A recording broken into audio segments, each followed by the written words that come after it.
Hi, Alan Millard here, men's equality advocate. Don't allow men's equality to be hijacked by religious tradcons as it was 50 years ago by feminists.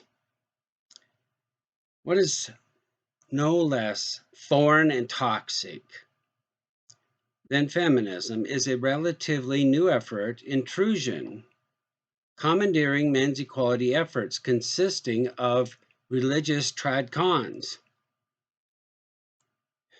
These imposters have no business in the effort and in no way advocate for men's rights or men's equality, but rather want to reimpose the traditional cultural chains upon men that caused the original men's equality efforts to emerge.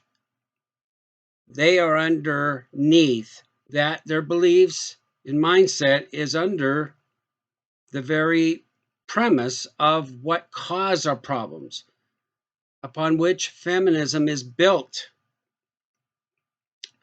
Neither feminism nor the traditional misandry represented by these people is serving men's best interests, with both based on a bias favoring women. Men's equality, men's rights, is completely kept out of the equation by both of these groups. A strong reference well representing this fact matched to the times before feminism hijacked the equality effort, a real equality effort, is Esther Vilar's book, The Manipulated Man, published in 1971. The sentiment was different, and many women during these times were perceptive to and supportive of men's equality considerations and issues. An awareness on men's behalf was building up prior as well.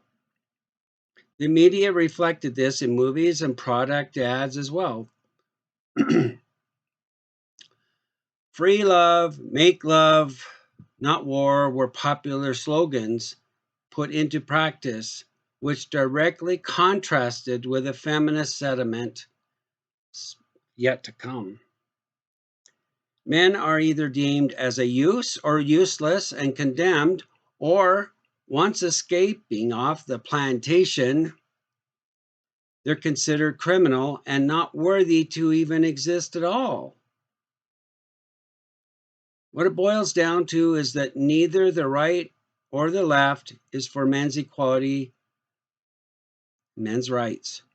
Both camps have their agendas and want to force them onto society by blaming and shaming men. Shame men into conformity. Make real men out of them. This is crap. Allow men to define themselves in their own right. Enough is enough from both sides. Stop blaming men for what others have done to them and allow men to exist in their own right, rather than by an existence defined and dictated by others, namely women. And the men who blindly serve women and want to conform other men to their very narrow-minded bigotry and application of a servitude status and slavery. Men must be free from sculpting themselves to please women, and women are no less accountable to pleasing men. It's a two-way street. These religious tradcon efforts are coercive, forcing their small-minded views upon others with no basic understanding of true equality standards and underlying principles.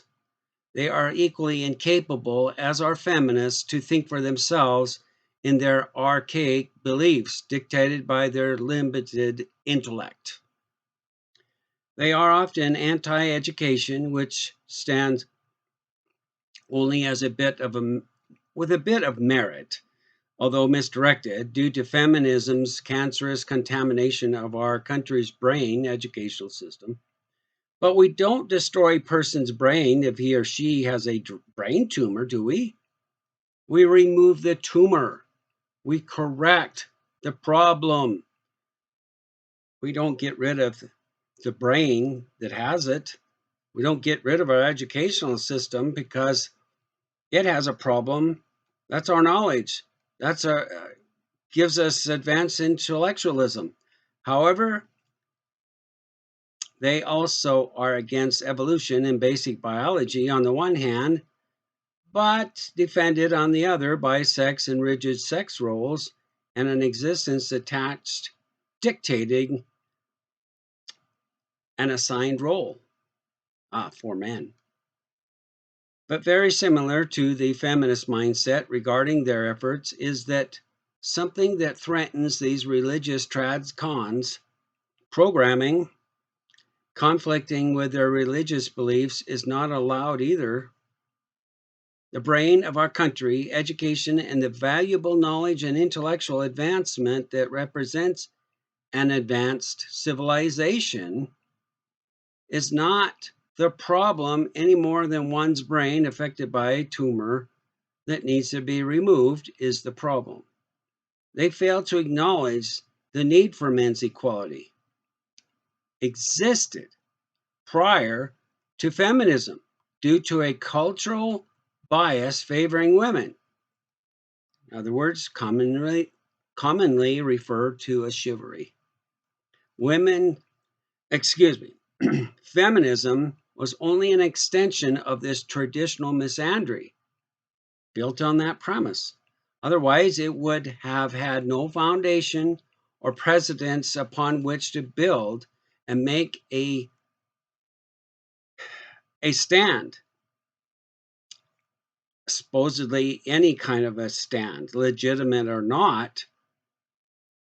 The tumor that needs removal is much deeper than feminism, but lies within an Anglo-originated culture that favors women over men.